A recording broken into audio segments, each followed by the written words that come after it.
Home based activity, অর্থাৎ এই যে যেগুলো তোমাকে আমি শেখাচ্ছি দেখাচ্ছি সেগুলো বাড়িতেও কিন্তু করাতে হবে, না হলে কিন্তু বাচ্চাদের ভুলে যাওয়ার প্রবণতাটা বেশি থাকে, ভুলে যাবে। নমস্কার, আজ হচ্ছে ফেব্রুয়ারি মাসের ৩য় সোমবার। প্রতি মাসের না এই মাসেও মায়েদের ডাকা হয়েছে, তো প্লিজ ভিডিওটি স্কিপ না করে দেখার অনুরোধ রইল। তো আজকে আমাদের যে মিটিংয়ের বিষয়বস্তুটি প্লে স্কুলের শিশুদের গার্জিয়ানদের ভীষণ গুরুত্বপূর্ণ একটা বিষয় রাখা হয়েছে। তো মিটিংটি আপনারা শুনুন কি আলোচনার বিষয়বস্তু। ভিডিওটি খুব ছোট করে আপনাদের সঙ্গে শেয়ার করলাম। আর যাদের বাড়িতে ছোট ছোট বাচ্চা রয়েছে আশা করি ভিডিওটি উপকারে লাগবে অনেকেরই। তো প্লিজ ভিডিওটি স্কিপ না করে দেখার অনুরোধ রইল। ধন্যবাদ জানাই। তো যেটা আজকে আমাদের মিটিং প্রত্যেক মাসের মতো এই হচ্ছে আমাদের ইসিসি এর প্রত্যেক মাসের ৩ সোমবারের মতো ফেব্রুয়ারি মাসের ৩ সোমবার আজ হচ্ছে 19 তারিখ। তো আমাদের মিটিং এর আমাদের যে মূল বিষয়বস্তু খুব ভালো একটা টপিক রাখা হয়েছে, যে প্রথা বহির্ভূত প্রাথমিক শিক্ষার মাধ্যমে শিশুদের বিদ্যালয়ে যাওয়ার প্রস্তুতি করা।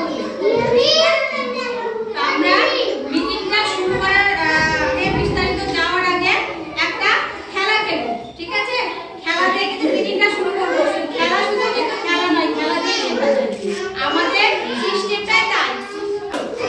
আমি যেমন বলি আমার নাম কি, আমার নাম হচ্ছে রিতা, তাই তো? তাহলে রিতা কি দিয়ে শুরু হয়? শুধু ধরিটা হচ্ছে র, তাই তো?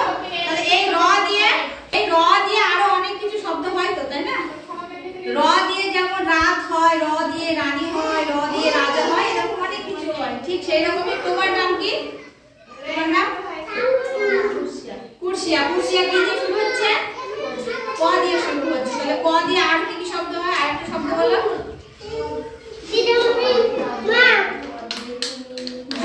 এইভাবে আমরা প্রত্যেকটি মাকেই কিন্তু জিজ্ঞেস করব প্রথম ধ্বনি দিয়ে আরো শব্দ। বলার উদ্দেশ্যটা হচ্ছে আমরা আমাদের কেন্দ্রেও কিন্তু আমরা শিশুদের এইভাবেই পড়াই। নামের নিজের নামের যে অক্ষর, আমার এখানে এই কাজগুলো আছে, যেমন এই বাচ্চাটা নাম শুরু হচ্ছে সুন্দরা দিয়ে, তাহলে দন্তে শটা চিনতে শিখবে, এবং এই দন্তে শ দিয়ে আরো কি শব্দ হয় সেগুলো চিনতে শিখবে। এবং এখানে দন্তে শ দিয়ে আর কোথায় কি দেখবে, দন্তে শ অক্ষরটা আর কোথায় আছে সেটা কিন্তু বাচ্চাটাকে দিয়ে দেখাবে। আমাদের এগুলো হচ্ছে নন ফর্মাল এডুকেশন। মানে ফর্মাল আর নন ফর্মাল এডুকেশন কাকে বলে? আমাদের যেটা হচ্ছে যে প্রথা বহির্ভূত এডুকেশন। আমাদের অঙ্গনওয়াড়ি কেন্দ্রে যে শিক্ষাটা দেওয়া হয় সেটা হচ্ছে প্রথা বহির্ভূত। একটা হচ্ছে প্রথা অন্তর্ভুক্ত আর একটা বহির্ভূত। তো এইটা আমরা একটু জানি, হ্যাঁ, যে প্রথা অন্তর্ভুক্ত কোনটাকে বলে? যেটা হচ্ছে আমরা সরাসরি আমরা বাচ্চাটাকে এখন যে আমাদের নার্সারি স্কুলগুলো আছে ভর্তি করছি, তাই তো? সেখানে ব্যাগ, তারপরে তোমার রুল, খাতা, পেন্সিল সবকিছু দিয়ে পাঠিয়ে দিচ্ছি স্কুলে। সেখানে গিয়ে একটা নিয়ম মাফিক আমার বাচ্চারা যাচ্ছে, সেখানে অ থেকে হয়তো চন্দ্রবিন্দু লিখতে দিচ্ছে, আমি বাড়িতে বাচ্চাকে পড়াচ্ছি, আবার পাঠিয়ে দিচ্ছি। একটা নিয়মের মতো সবকিছু ওখানে কিন্তু বাই প্রেশার করানো হচ্ছে। সেখানে আমার বাচ্চা যদি পারুক চাই না পারুক সেটা কিন্তু আমার স্কুলের দিদিমণি বা স্যার দেখবে না। দেখবে কি? দেখবে না। তোমাকে বাড়িতে যেটা দিবে, যেভাবে তুমি মেরে ধরে পারো, যেভাবে ওরা কিন্তু পড়িয়ে বাচ্চাটাকে পাঠাচ্ছ, বাচ্চাটার উপরে কিন্তু সেটা কিন্তু প্রেশার হচ্ছে না? যে একটা ফর্মালিটি, এটা নট ফর্মালে কিন্তু এটা চলছে। এটা হচ্ছে প্রথা অন্তর্ভুক্ত এডুকেশন। তারপরে বাচ্চারা প্রত্যেক দিন নিয়ম মাফিক স্কুলে যাওয়া, নিয়ম মাফিক কাজ করা। যে হয়তো এবার একসঙ্গে যে বাচ্চাগুলো থাকছে, তোমার বাচ্চা আমার বাচ্চা হয়তো দেখা গেল যে একই ক্লাসে পড়ে, কিন্তু তোমারটা হয়তো ওটা আগে লিখতে শিখে গেল, আমারটা পারলো না। তখন বলবে কি গার্জেনরা যে না ও পারলো, তাহলে তুমি কেন পারছো না? তাহলে তোমাকেও শিখতে হবে। এবার কি হয়তো মার ধর করে জোর করে বকাবকি করে বাচ্চাটাকে শেখাচ্ছ। এই হাতে যেমন 5টা আঙ্গুল সমান হয় না, আমাদের বাচ্চাগুলোর ব্রেনও কিন্তু সমান না। এটা কিন্তু গার্জেনদেরকে বুঝতে হবে। এবার আমরা দেখো ফর্মাল এডুকেশনে কি হয়, ওটা বাই প্রেশার। যেমন পরীক্ষার টাইম চলে এলো, তাই তো? পরে আমাকে এই প্রশ্নগুলো দিয়ে দিল, এবার আমার কিন্তু মাথায় ঢুকছে না, কিন্তু আমি চাপে পড়ে কিন্তু ওই যে প্রশ্নটা, ওই প্রশ্নের উত্তরটা কিন্তু মুখস্থ করলাম না বুঝে, আমি স্কুলে গিয়ে লিখে দিয়ে চলে এলাম। আমি কিন্তু পাসও করে দেবো, কিন্তু ব্রেনের ভিতরে কিছু ঢুকলো না। এটাকে বলছে প্রথা অন্তর্ভুক্ত। আর প্রথা যেটার উপরে বাচ্চাদের উপরে কিন্তু প্রেশার পড়ে। কেউ হয়তো মাথা সহজে নিতে পারে, কেউ সহজে নিতে পারে না। আর আমাদের অঙ্গনওয়াড়ি কেন্দ্রে যেটা দেওয়া হয় সেটা হচ্ছে প্রথা বহির্ভূত কেন্দ্র, মানে প্রথা বহির্ভূত শিক্ষা। এখানে কোনো চাপ নেই, কোনো প্রেশার নেই। আমার বাচ্চাটা আমার স্কুলে এসে নিজের ইচ্ছা মতো খেলতে পারে, যে না তোমাকে এই একটা পড়া দিলাম, এই পড়াটা আজকে করতেই হবে, কালকে করে নিয়ে এসে গার্জেনেরও প্রেশার থাকে, যেটা স্কুলে দিয়েছে পড়াতে হবে, দিয়ে করিয়ে পাঠাতে হবে, এরকম কোনো প্রেশার থাকে না। আমার বাচ্চাদের এখানে খেলার ছলে শেখে আমার বাচ্চারা। আমি কিন্তু সেই প্রথা অন্তর্ভুক্ত কিন্তু কাজগুলো করাই না। করাই কি? করাই না। বাচ্চাদের এই জন্যই বলা হচ্ছে যে বাচ্চাদেরকে প্রথা বহির্ভূতভাবে শিক্ষাটা দিতে হবে। এই জন্যই হচ্ছে অঙ্গনওয়াড়ি কেন্দ্র। অঙ্গনওয়াড়ি কেন্দ্রে এসে আমি যেমন তোমার যে বাচ্চাগুলো যখন আসে, এই যে ছবিগুলো দেখতে পাচ্ছি, এখন আমাদের থিম চলছে পশু পাখি। আমার ঘরটা কিন্তু সেইভাবে ডেকোরেশন করা আছে। এখন বাচ্চাদেরকে আমি যদি বলি যে তোমরা এখানে কি কি দেখতে পাচ্ছ, যে পশু পাখি, যে হয়তো পাখি, ওই যে টিয়া পাখিটা আছে, টিয়া পাখিটার রংটা কি করা আছে, বাচ্চা কিন্তু সবগুলো নিতে পারবে না, কিন্তু দীর্ঘদিন দেখতে দেখতে একটা ধারণা আই কন্ট্যাক্টের মাধ্যমে কিন্তু শিখে নিতে পারে যে এখানে যে রঙের জিনিসগুলো আছে। তাহলে এটা হলো নন ফর্মাল, অর্থাৎ তোমার প্রথা বহির্ভূত শিক্ষা আমাদের কেন্দ্রে আমরা যেটা দিই। তুমি যেমন তোমার বাড়িতে আমাদের যে দেখো বইগুলো আছে, হ্যাঁ, আমাদের 5 থেকে 6 এর জন্য কিন্তু বাচ্চাদের 5 থেকে 6 আমাদের তো এমনি 4 ঘন্টা রুটিন থাকে। 4 ঘন্টা রুটিনে তোমার 3 থেকে 6 এর 5 ক্লাস বাচ্চাদের নিয়ে আমরা কাজ করি। তো তার মধ্যে হচ্ছে তোমার প্রি স্কুলের বাচ্চা, মানে এই 3 থেকে 4 এর যে বাচ্চাগুলো তারা খাওয়া দাওয়া করে চলে যায়, এবং 5 থেকে 6 কিন্তু 5 থেকে 6 বাচ্চা সব সময় তো আমাদের থাকে না। সেই জন্য আমরা করি কি 4 বছর 2 মাস 3 মাস যখন হয়ে যায় সেই বাচ্চাগুলোকে নিয়ে আমাদেরকে আলাদাভাবে কিন্তু এই বিদ্যালয় প্রস্তুতির এই কর্মক্ষেত্রটা আছে। আর আরেকটা রুটিন তোমাদেরকে একটু দেখিয়ে দিই। দেখো এই কাজটা আছে, এইখানে কিন্তু আমাদের সবকিছু দেওয়া আছে, জানো তো। দেখো এটা হচ্ছে আমাদের রুটিন। এখন আমাদের পশু পাখির থিম চলছে, ঠিক আছে। দেখো পশু পাখির থিমে আজকে 19 তারিখ তো, যেমন ধরো আমি একটা এই কথাটাই বলছি। দেখো বাসস্থান, গাছের পশু পাখি। দেখো এটা হচ্ছে আমার 2য় খণ্ডের বই, হ্যাঁ। এই এতদূর যেটা আছে খাওয়ার আগে পর্যন্ত কিন্তু এইগুলো হচ্ছে সব বাচ্চা থাকবে। প্রি স্কুলের 3 ক্লাস বাচ্চাগুলো সবগুলো, এই বাচ্চাগুলোকে ছেড়ে দেওয়ার পরে 4 ক্লাস বাচ্চাদেরকে নিয়ে কিন্তু আমরা এই কাজটা করাবো। বিদ্যালয় প্রস্তুতির জন্য আলাদা করে আমাদের 30 মিনিটের কাজ থাকে, এটা করার গুরুত্ব আছে। এই দেখো বিদ্যালয় প্রস্তুতির জন্য আমার এরকম এই একটা হাত বই আছে, এই বইটা দেখে আমরা করাবো। এখানে বাচ্চাদের প্রচুর ভাষার বিকাশ হবে, বৈজ্ঞানিক পরীক্ষা নিরীক্ষার মাধ্যমে কাজগুলো করতে শিখবে। আমাদের বৈজ্ঞানিক পরীক্ষা নিরীক্ষা মানে কেমন বলো তো? বৈজ্ঞানিক পরীক্ষা নিরীক্ষা হয়তো বাচ্চাকে আমি একটা তোমার এই যে বলটা দিলাম, হ্যাঁ, এই বলটার এই পাশে মোমবাতিটা ধরলাম, তাহলে এই পাশটা আলো হচ্ছে, এই পাশটা অন্ধকার হচ্ছে।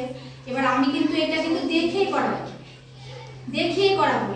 আমরা এখনকার বাচ্চারা কি বলতো, তোমার বাচ্চারা হয়তো খাওয়ার সময় জ্বালাচ্ছে, মোবাইলে বসিয়ে দিচ্ছে, দেখে দেখে খেয়ে নিচ্ছে, তাই তো, কিন্তু ওটাতে কিন্তু বিকাশটা সঠিক হচ্ছে না, ওই মোবাইলের মাধ্যমে থাকছে। এই বাচ্চাদেরকে আমাদেরকে সবসময় কিন্তু প্রপার ওয়েতে করাতে হবে এবং হাতে কলমে করাতে হবে। যেমন ধরো একটা মানুষ দূরে আছে, তাই তো, দূরের মানুষকে ছোট দেখায় বাচ্চা, মোবাইলে কিন্তু শর্ট ভিডিওগুলো দেখায় যেগুলো দূরের মানুষকে ছোট দেখায়, কাছের মানুষকে আসতে বড় দেখায়। কেন দেখায় সেটা?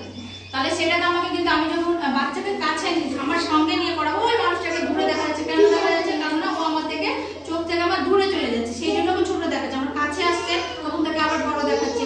কিংবা একটা ঘুড়ি যখন আকাশে যত উপরে উঠবে ছোট হয়ে যাবে আস্তে আস্তে, আর আমার কাছে আসলে বড় হবে। এগুলো হচ্ছে বাচ্চাকে করাতে হবে। তারপরে দেখো আমরা বাচ্চাদেরকে আমরা কিন্তু অঙ্ক করাই না, কিন্তু আমার বাচ্চারা যখন ফর্মাল এডুকেশনে যাবে, প্রাইমারি নার্সারিতে অঙ্ক করবে না, 1 আর যোগ করে কত হয় করো, কিন্তু আমরা কিন্তু সেটা করাবো না। আমরা কিন্তু গুনতে শেখাবো, গাণিতিক ধারণাটা দিব কিভাবে। এরকম এইটা আমার এটা রাখা আছে, এটা আমার সব কাজই হয়, ঠিক আছে। এটা কিন্তু একটা প্যান্ডেলের কাপড় আমি নিয়ে এসে রেখেছিলাম। এটা আমার বাচ্চারা 2 দিকে ধরে দড়ি টানাটানি করতে পারে, এটা আমি সার্ট করে দিয়ে আবার এর উপর দিয়ে হাঁটাতে পারি। এবং এটা দিয়ে সব থেকে ভালো হয় তোমরা বাড়িতে ওড়না দিয়ে বাচ্চাকে পড়াতে পারো, গুনতে শেখানো কি করে। এই দেখো এই করে গিট মারবো, একটু নিজেরা করো এগুলো। এই দেখো একটা গিট হলো, তারপরে 2টো গিট হলো, এই যে 2টো গিট হলো। আর এখানে আমি যখন আরেকটা গিট দেবো তখন কটা গিট হলো, তাহলে টোটাল 3টে গিট।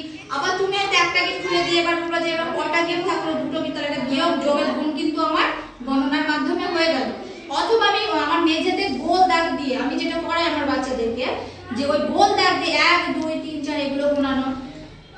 দেখো একটা সেন্টারে আমরা কিন্তু যখন বাচ্চাকে আমি আমার শিক্ষাটা দিচ্ছি, তাই তো, এবার বাচ্চাটা তোমার কাছে বেশিক্ষণ টাইমটা থাকছে। এবার তোমার কাজ হচ্ছে যে যেই আমরা গাণিতিক ধারণাটা আর কিভাবে দিতে পারি। তুমি হয়তো রান্নাঘরে গিয়ে হয়তো 3টে আলু নিয়ে এসো, কি হয়তো 2টো পটল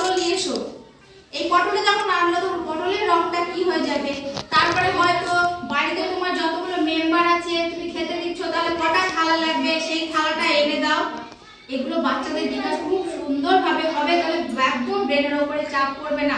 আমি তোমার সেন্টারে যেমন বোতল দিয়ে বলো, আমার জব ডাস্টার যা পাই তাই দিয়ে কিন্তু যোগ বিয়োগটা গণনা ধারণাটা করাই খুব সুন্দরভাবে করে। একটু নিজেরা এগুলো বাড়িতে করতে হবে, শুধু সেন্টারে করবে, সেন্টারে করার পরে তোমার যে হাতে তালি দাও, একটা তালি মানে একটা তালি, ঠিক আছে?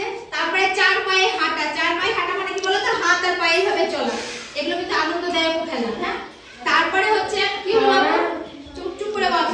তারপরে তোমার হচ্ছে 2 ধাপ পেছনে যাও, এগুলো কিন্তু বাচ্চাদের বাড়িতেও করাতে হবে। কি হয়তো জল ঢালা, তুমি 4 মগ জল ঢালো, একটা বালতি থেকে আরেকটা পাত্র দিয়ে দাও, একটা বালতি দিয়ে দাও, তুমি 4 মগ জল ঢালো, বেশি শেখানোর দরকার নেই।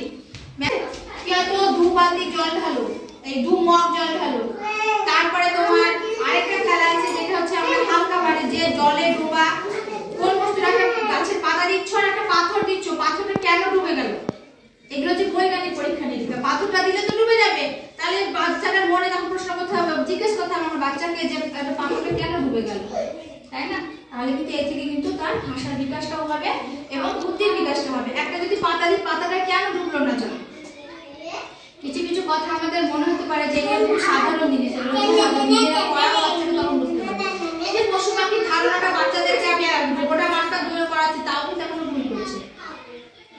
পশু পাখি আলাদা বুঝতে পারছে, বুঝতে পেরে ওরা ভুল করে ফেলছে। আমাদের অঙ্গনওয়াড়ি কেন্দ্রে নিয়মিত স্কুল যাওয়ার, তুমি ধরো তোমার বাচ্চাটাকে যে ও প্রাইমারিতে যাবে আগামীতে, তাহলে মাস্টারের সঙ্গে স্যারের সঙ্গে কিরকম আচরণ করতে হবে, স্কুলে গিয়ে বন্ধুদের সঙ্গে কিরকম ব্যবহার করতে হবে, এগুলো আমাকে বাড়িতে শেখাতে হবে। আমাকে কিন্তু সবসময় এটাই বোঝাতে হয় যে বাড়াবাড়ি করতে হয় না, বন্ধুদের সাথে মিলেমিশে থাকতে হয়, কোনো জিনিস চুরি করতে হয় না। তারপরে কোনো জিনিস নিয়ম মেনে চলে, যে জুতো খুলে লাইন করে সাজিয়ে রাখা, মোটামুটি শিখে নিয়েছে। জুতো রেখে কিন্তু নিচে রাখা, আমি যেদিকটা দেখিয়ে দিয়েছি ওইখানটাতে কিন্তু জুতোগুলো রাখে, তাহলে আমাকে কিন্তু স্কুলে যাওয়ার আগে এই নিয়মগুলো শিখিয়ে দিতে হবে বাচ্চাকে। সেই জন্যই নট কনভার্টেশন অর্থাৎ অঙ্গনওয়াড়ি কেন্দ্রের শিক্ষাটা। তার জন্য এখানে বিদ্যালয় প্রস্তুতির কাজ আছে, দেখেছো? দেখো এই বইটা দেখো কত সুন্দর। এই যে আমরা কি করে শেখাবো, এই দেখো এখানে দেখো 3টে ব আছে, একটা ক আছে, তাই আমি বাচ্চাকে বলবো যেটা আলাদা সেটা রং করো, তো দেখে বুঝতে পেরে যাবে যে এখানে কটা আলাদা, তাই না? দেখে বুঝতে পেরে যাবে যে এখানে কটা আলাদা। তারপরে দেখো এখানে জগগুলো আছে, এগুলো কিন্তু বুদ্ধির বিকাশ হয় শিশুদের। এই যে জগগুলো আছে, এর হচ্ছে একটা তোমার হাতও সেটা তো উল্টো দিকে আছে, এটাতে রং করতে হবে। এগুলো কিন্তু আমাদের অনেক অনেক কিছু আছে, অনেক ভাবে শেখানো হয়। ঠিক আছে, আমার একটা বই বলে আমি রং করাই না। যেমন এই দেখো এখানে বলেছে ছবি দেখে নাম বলে প্রথম আওয়াজ, যেটা বললাম আমরা নামের মাধ্যমে ধ্বনি চেনানো করি। এই দেখো মোজা কি দিয়ে শুরু হয়, ব দিয়ে শুরু হয়, দেখেছো? দেখো জুতো কি দিয়ে শুরু হয়, বর্গীয় জ। এবং আমি যখন বলবো এই শব্দটা কেমন হয় বাচ্চাদের, যেটা আমি দেখাবো যে এই দেখো এইটা এরকম হয়। আমি যে নামের ট্যাগগুলো দিই বাচ্চাদেরকে যখন বলাতে দিই, তখন সে দেখাতে হবে আমাকে বাচ্চাদের। আমাদের সেন্টারে তো নামগুলো ধরো 3 জায়গাতে থাকে, এখন পারেও, আর অসুবিধা হয় না, এগুলো কিন্তু চিনে নিয়েছে কোথায় কোথায় নাম, কোনটা অক্ষর, এগুলো মোটামুটি পারে। তো এটাই বলছে যে নন ফর্মাল এডুকেশনটা বাচ্চাদের আগে দিতে হবে, তারপরে ফর্মালে দিতে হবে, নাহলে কিন্তু বাচ্চার ব্রেনের বিকাশ ব্যাহত হবে। সব বাচ্চা সমানভাবে নিতে পারবে না, বাচ্চার উপরে প্রেসার ক্রিয়েট হবে। হয়তো দেখো তাহলে কটা হলো না, গোনা হাত দিয়ে গোনা, কটা কটা হলো, তাহলে মুখে বলো কটা, দুটো মুখে বলতে হবে, ওইভাবে না। তাহলে একটা দুটো হলো, এটা দাও, এটা দিয়ে কটা হয়ে গেল, দেখো গোনা এবার এখানে রাখো, হ্যাঁ যে কটা হলো বলো। আবার হাতে দেখানো হবে না, মুখে বলো কটা, এক এভাবে গোনা বলো, মুখে বলো, অন্য সময় দেখো বাচ্চাদের সময় যখন কি সুন্দর হলো, বসো বসো বসো, কটা হলো এখানে, কটা হলো বলো বলো, আমি বলো, হ্যাঁ 3টে হলো, তাই তো? তাহলে সবগুলো মিলিয়ে 3টে হলো, তাহলে একটা আমি সরিয়ে দিলাম, কটা থাকলো হবে, আর মুখে বলো দুটো থাকলো। তাহলে এটাকে বলে, এইভাবে কিন্তু আমরা গণনাগুলো করাবো। আলু পটল সবজি জামা কাপড় সব কিছু দিয়ে করাতে পারি। আমার শিশুর ভিতটা শক্ত করতে হবে। এ বাবু বসো শোনা, বসো। আমার শিশুর ভিত আমাকে শক্ত করতে হবে। শিশুর ভিত যদি আমি এর আগে একটা করেছিলাম না, একটা মিটিং এ দিয়েছিলাম তাদেরকে, সেই ছোট থেকে যদি আমি বড় সাজাতে যাই, তাহলে কিন্তু আমার গোড়াটা দুর্বল হয়ে গেল। আমার ভিত শিশুর শক্ত করতে হবে। সেই জন্য অঙ্গনওয়াড়ি দিদিমণির যতটা দায়িত্ব আছে, তোমাদেরও ততটা দায়িত্ব আছে। আমি সেন্টারে যেগুলো করাবো, বাড়িতে তোমাদেরকে কিন্তু সেগুলো করাতে হবে। তবে কিন্তু দুটো শিক্ষা যদি একরকম হয়, তাহলে কিন্তু ব্রেনে নিতে পারবে তাড়াতাড়ি। এবং ফর্মাল অর্থাৎ হচ্ছে যে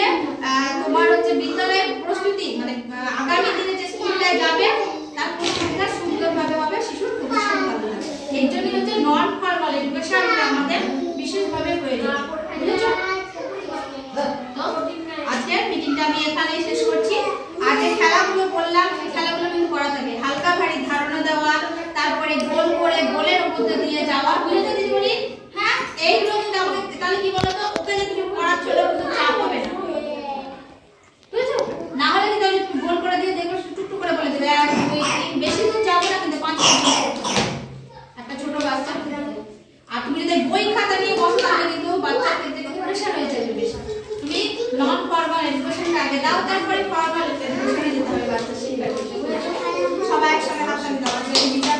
এখানে এসেছো। আজকের ভিডিওটি যদি আপনাদের ভালো লেগে থাকে তাহলে প্লিজ ভিডিওটিতে একটা লাইক দেবেন, নতুন যারা চ্যানেলটাকে সাবস্ক্রাইব করে আমার পাশে থাকবেন। সবাই ভালো থাকবেন, সুস্থ থাকবেন, সাবধানে থাকবেন। আবার দেখা হবে আগামী একটা নতুন ভিডিওতে। আজকের মতো নমস্কার।